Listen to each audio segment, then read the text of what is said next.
आज के इस एक्सेल असाइनमेंट में हम लोग देखेंगे किसी भी स्टूडेंट का डेटाबेस क्रिएट करेंगे और उसमें हम लोग टोटल निकालेंगे, परसेंट निकालेंगे, ग्रेड निकालेंगे और पास और फेल निकालेंगे।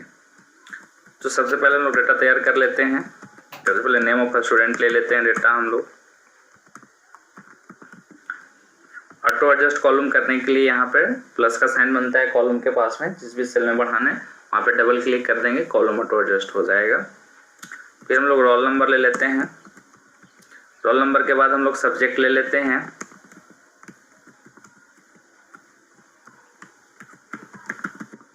Math, science, Hindi, SST, English. जोड़ने के लिए, टोटल निकालने के लिए एक टोटल ले लेते हैं। फिर इसके बाद परसेंटेज ले लेते हैं, उसके बाद ग्रेड ले लेते हैं, उसके बाद पास और फेल ले लेते हैं। किसी भी स्टूडेंट का डेटा एक एंट्री कर लेते हैं, रोल नंबर ले लेते हैं और सब्जेक्ट में नंबर हम मैनुअली फिल कर लेते हैं, जो भी नंबर होगा। टोटल निकालने के लिए हम लोग सम का फॉर्मूला यूज करेंगे। तो कोई भी एक्सेल में फॉर्मूला यूज करने से पहले एक चीज़ का ध्यान रखिएगा कि इक्वल टू का साइन देना जरूरी होता है। यदि इक्वल टू का साइन नहीं देते हैं तो हमारा फॉर्मूला जो है वो काम वर्क नहीं करेगा। जैसे डायरेक्ट सम लिख देते हैं तो देखिए यहाँ पे कुछ काम नहीं कर रहा है। तो एक चीज़ ध्यान में रखना है कि फॉर्मूला यूज करते समय इक्वल टू का साइन देना है, इसको मत भुलाइएगा। तो सबसे पहले हम लोग इक्वल टू लिखते हैं, यहाँ पे सम ब्रैकेट देते हैं, फिर यहाँ से सारे नंबर को सिलेक्ट कर लेंगे, ब्रैकेट क्लोज करके इंटर मार देंगे। ये आपका यहाँ टोटल निकल गया। परसेंटेज निकालने के लिए क्या करते हैं, टोटल पे क्लिक करेंगे, डिवाइड कर देंगे टोटल सब्जेक्ट से। तो टोटल सब्जेक्ट यहाँ हमारा 5 है तो इसलिए डिवाइड कर दे रहे हैं 5 से। यदि हमारा सब्जेक्ट 4 होता तो हम डिवाइड करते हैं 4 से। अब देखते हैं कि ग्रेडिंग कैसे निकलता है। तो ग्रेडिंग निकालने से पहले हम लोग एक कंडीशन नीचे सेट कर लेते हैं कि यदि नंबर ग्रेटर देन 300 है तो फर्स्ट होगा। यदि नंबर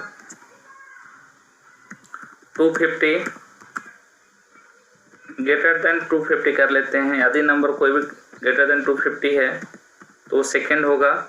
और यदि कोई भी नंबर ग्रेटर देन 150 है तो वो होगा थर्ड।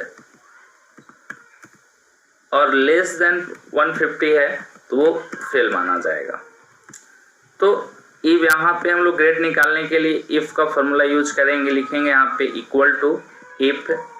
अब यहाँ पे हम लोग लॉजिक इम्प्लीमेंट करेंगे। लॉजिक क्या इम्प्लीमेंट करना है, तो हमारा पहला लॉजिक है कि कोई भी नंबर ग्रेटर देन 300 है तो वो फर्स्ट होना चाहिए। तो हम लोग टोटल पे इस तरह से क्लिक करेंगे, ग्रेटर देन इक्वल टू लिखेंगे 300। ये यहाँ पे हम लोग कंडीशन को चेक करवा दिए कि यदि हमारा टोटल ग्रेटर देन या इक्वल टू 300 है, मीन्स 300 के बराबर या 300 से ज़्यादा है, कॉमा देंगे। तो देखिए यहाँ पे लिख रहा है वैल्यू इफ ट्रू, मीन्स यदि ये ट्रू होता है तो हमें क्या प्रिंट कर दे, यहाँ पे फर्स्ट। फिर इसके बाद नेक्स्ट कंडीशन हमको चेक करवाना है इफ, फिर उसी तरह से लगाएंगे, टोटल पे क्लिक करेंगे, greater than equal to 250, means कोई भी यदि नंबर टोटल ग्रेटर देन 250 है, मीन्स ये कंडीशन ट्रू होता है, मीन्स 250 से 300 के बीच में होगा तो वो क्या प्रिंट कर दे, यहाँ पे सेकेंड। उस तरह से नेक्स्ट फिर थर्ड हम लोग चेक करवाएंगे, equal to cell greater than equal to, means कोई भी नंबर यदि greater than equal to means 150 से ज़्यादा है तो क्या होगा, वो हो जाएगा थर्ड। और इसमें से कोई भी कंडीशन नहीं मिलता है, मीन्स 300 से भी कम है, 250 से भी कम है, 150 से भी कम है, तो लास्ट में वो क्या प्रिंट करवा देगा, फेल प्रिंट करवा देगा। यहाँ से इंटर मारते हैं तो देखिए यहाँ हमारा नंबर 300 से ज़्यादा है तो यहाँ पे आपका शो कर रहा है फर्स्ट। तो हम किसी सब्जेक्ट में नंबर अब कम करते हैं, देखिए यहाँ 250 के आसपास हुआ तो सेकेंड बता दिया। फिर हम 250 से भी कम करते हैं, 150 से 250 के बीच में करते हैं तो देखिए यहाँ पे थर्ड बता दिया। और 150 से कम करते हैं तो देखिए यहाँ पे फेल बता दिया। तो इस तरह से हम लोग फॉर्मूला हम लोग का काम कर रहा है। एक बार फिर से इसको देख लीजिए कैसे काम कर रहा है। तो देखिए यहाँ पे फॉर्मूला हम क्या लगाए हैं, इफ का मतलब होता है यदि। और H3 जो डिनोट कर रहा है ये टोटल को डिनोट कर रहा है। तो हम लगाएंगे कि यदि total greater than equal to 300 means यदि टोटल 300 से ज्यादा है या 300 के बराबर है तो आप क्या प्रिंट कीजिए, फर्स्ट कीजिए। तो ये फर्स्ट कंडीशन चेक कर लिया। अब मान लेते हैं कि यहाँ पे 300 नहीं है तो उसको हम फिर अलग कंडीशन फिर कॉमा दे के किए कि क्या वो 250 से 300 के बीच में है तो सेकंड प्रिंट कर दे। वो भी कंडीशन नहीं है तो फिर से कंडीशन चेक करवाएं, क्या हमारा नंबर टोटल 150 या 150 के बराबर है, 150 से लेकर 250 के बीच में, यदि है तो थर्ड, और उससे भी कम नंबर है तो हमने यहाँ पे प्रिंट करवा दिया फिर। अब आते हैं पास और फेल निकालने के लिए। तो देखिए पास और फेल जनरली हम लोग निकाल रहे हैं सब्जेक्ट वाइज।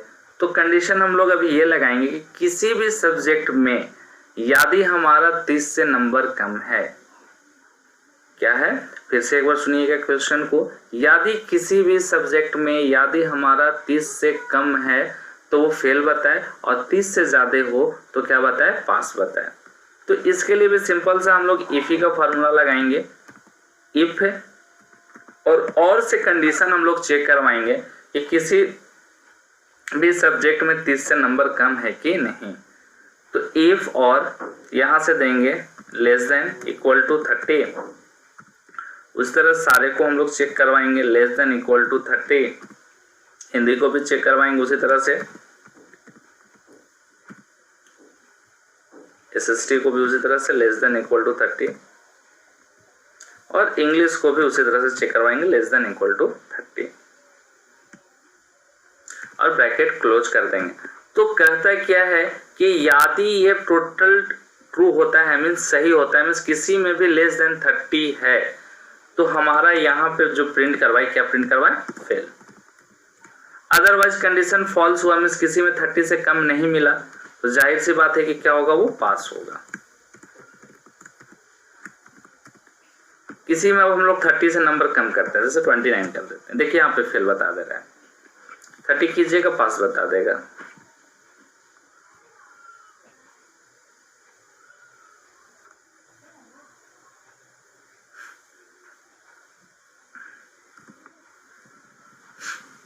यहाँ पे कर देते हैं। तो ये हमारा काम कर रहा है, सर्वे में करके देख लेते हैं काम कर रहा है। तो एक बार फिर से फॉर्मूला हम लोग देख लेते हैं कि यदि किसी सेल में हमारा नंबर 30 से कम है या 30 के बराबर है, सारे में हम लोग चेक करवा लिए। उसी तरह से साइंस सिस्टम में यदि कंडीशन ट्रू है मीन्स किसी में भी 30 से कम है तो क्या प्रिंट करेगा, फेल। अदरवाइज हमारा क्या प्रिंट करेगा, पास करेगा। अब थोड़ा सा इसको हम लोग फॉर्मेटिंग कर लेते हैं जिससे देखने में थोड़ा सा अच्छा लगेगा। तो सारे सेल को मर्ज करने के लिए पहले सिलेक्ट कर लेंगे, यहाँ पे एक ऑप्शन होता है मर्ज एंड सेंटर का, मर्ज एंड सेंटर पे क्लिक कर देंगे। यहाँ पे हम लोग हेडिंग डाल देते हैं स्टूडेंट डेटाबेस, इसको थोड़ा सा कलर डाल देंगे, यहाँ से हम लोग दिखने में थोड़ा सा अट्रैक्टिव लगेगा।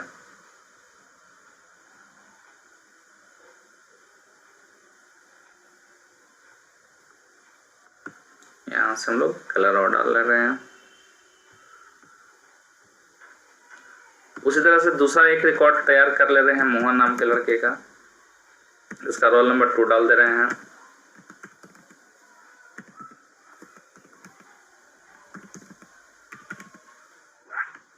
और यहाँ से बार बार फॉर्मूला लगाने की जरूरत नहीं है, यहाँ से ऐसे सिलेक्ट करेंगे, एक ऑप्शन होता है कंट्रोल+D, कंट्रोल+D प्रेस करेंगे, देखिए ऑटोमेटिक ले लेगा। सेम फॉर्मेटिंग को हमको यहाँ पे डालना है तो यहाँ पे एक फॉर्मेट पैटर्न का ऑप्शन होता है जिसके थ्रू आप क्या कर सकते हैं, यहाँ पे इस तरह से फिल कर सकते हैं। तो अब हम लोग नेक्स्ट असाइनमेंट में देखेंगे, स्टूडेंट का तो डेटाबेस हम लोग बना ही लिए। एक हम लोग पढ़े थे normal student database, student marksheet बनाए थे जिसमें हम लोग परसेंटेज मैक्स मिनिमम निकाले थे, इसमें हम लोग ग्रेड पास फेल निकाल लिए। नेक्स्ट असाइनमेंट में हम लोग स्टूडेंट का हम लोग अटेंडेंस शीट बनाना सीखेंगे, कैसे किसी भी स्टूडेंट का अटेंडेंस शीट बनाएंगे, कैसे उसका कितना दिन प्रेजेंट है, कितना दिन एब्सेंट है और टोटल कितना दिन वो प्रेजेंट हुआ। तो ये सारे चीज़ अगले असाइनमेंट में पढ़ेंगे। बाकी मिलते हैं अब नेक्स्ट क्लासेस में। Thanks for watching.